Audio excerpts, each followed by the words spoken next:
थोरला मंगळवेढा तालीम गणेशोत्सव मंडळाच्या वतीनं गणेश विसर्जनानिमित्त बहारदार मिरवणूक काढण्यात येऊन सर्वांचंच लक्ष वेधून घेण्यात आलं। थोरला मंगळवेढा तालीम गणेशोत्सव मंडळाच्या मिरवणुकीची सुरुवात दत्त चौक इथून करण्यात आली।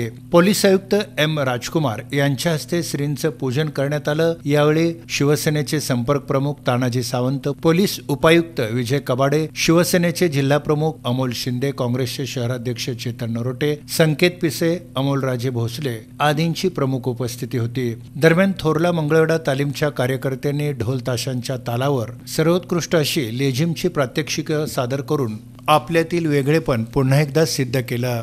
मंगळवेढा तालीम गणेशोत्सव मंडळाची मिरवणूक पाहण्यासाठी विविध भागातून लोक मोठ्या प्रमाणात गर्दी करतात। दरम्यान मिरवणूक पाहण्यासाठी भक्तगणांनी गर्दी केल्यानं दत्त चौक परिसर गर्दीनं फुलून गेला होता।